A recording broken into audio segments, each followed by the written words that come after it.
श्री शिवाय नमस्तुभ्यं। सेवा मात्र से हमारा स्वरूप सुंदर हो जाए, मात्र चरणों की सेवा मात्र।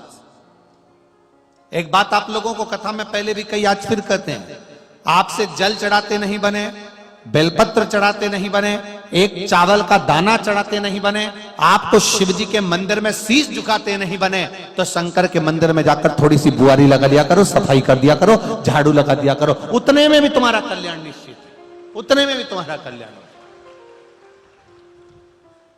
बहुत है उतना। अगर केवल चरणों में जाकर तुमने सेवा कर ली, उतने में भी तुम्हें सुख के। पौंडलिक की बुद्धि में समय की गति ने यह समझा दिया, पौंडलिक ने जान लिया कि माता पिता की सेवा मैं भी करूंगा। और माता पिता ने समझाया, परिवार ने समझाया, घर के बड़ों ने समझाया, घर के बुजुर्गों ने समझाया, वक्ताओं ने समझाया, तब तक समझ में नहीं आया। पर पौंडलिक को जब वक्त ने समझाया तब समझ में आया। और उस समझ को पौंडरिक की चित्त वृत्ति में बैठ तो महादेव को ना 56 भोग भी नहीं चाहिए। मेरे महादेव को तो एक चावल का दाना, एक बेलपत्र और एक लोटा जल, और वो भी नहीं है तो 3 बार ताली, वो भी नहीं है तो शिखर का दर्शनम सर्व पाप नाशनम। मेरे महादेव को कुछ भी नहीं चाहिए। तुम्हारा धन, तुम्हारा वैभव, तुम्हारी सत्ता, तुम्हारी दौलत, तुम्हारा धन वैभव सब तुम्हारे पास में रखिए, उनको नहीं चाहिए। शिव महापुराण की कथा कहती है, कुछ नदियां हमारे यहाँ पर पवित्र जो नदियां हैं, ये नदियां केवल नदियां नहीं है। शिव महापुराण की कथा कहती है, इनके घाट पर मात्र स्नान नहीं भी करोगे, जल नहीं भी तुम्हारे शरीर पर लगेगा, मात्र इनके तट पर जाकर अगर तुम थोड़ी देर बैठ भी गए ना, तो इनका तपबल तुम्हारे शरीर में प्रवेश कर जाता है। ऐसी है चंद्रभागा नदी, ऐसी चंद्रभागा नदी है जिसका तपबल हमारे शरीर में प्रवेश कर जाता है।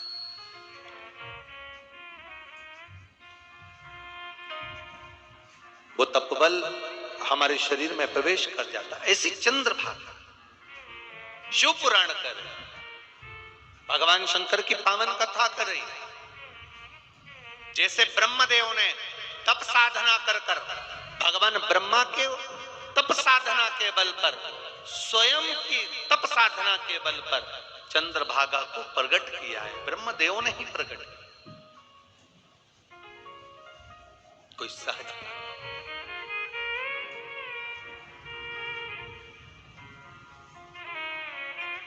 बुद्ध धर्म में,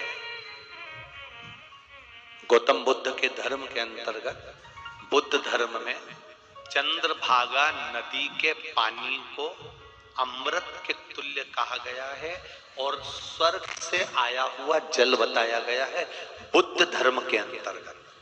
अब जरा विचार करिएगा, जितने लोग चंद्रभागा, आप में से कितने लोग हैं जो चंद्रभागा नदी का दर्शन किए हैं? जरा हाथ उठाओ तो जरा। सब लोग करे हो? करे हो सबने दर्शन? गए हो दर्शन करने के लिए? कभी स्नान किया है? अरे बोलो तो जम के। करा। पान किया है? चलो। घाट पर बैठकर हरि विठ्ठल का नाम लिया है? जम के तो बोलो जरा। लिया।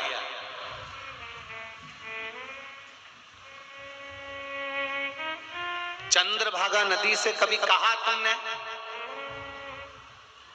कि पौंडलिक के यहां भगवान हरि विठ्ठल आए थे, हम आपका जल लेकर अपने घर जा रहे हैं, आप जहां हो वहां हरि विठ्ठल शिव भी आते हैं, नारायण भी आते हैं, तो मैं जल लेकर जाऊंगी तो इस जल के पीछे हरि विठ्ठल और शिव मेरे घर भी आना चाहिए। इस जल के बल पर भगवान शिव मेरे घर पर आए और भगवान हरि विठ्ठल भी मेरे घर पर आए। कभी विनती करी, कभी बोला आपने कि आप मेरे घर चल रही हैं चंद्रभागा, आपके पीछे नारायण, आपके पीछे भगवान शिव है, तो आप मेरे घर पर रहेंगी तो भगवान शंकर भी आएंगे और भगवान नारायण भी आएंगे, निश्चित है। अगर आपको ये जानकारी उपयोगी लगी हो तो वीडियो को लाइक तथा कमेंट में हर हर महादेव लिखें। महादेव आपकी भी सभी मनोकामनाएं ज़रूर पूर्ण करेंगे।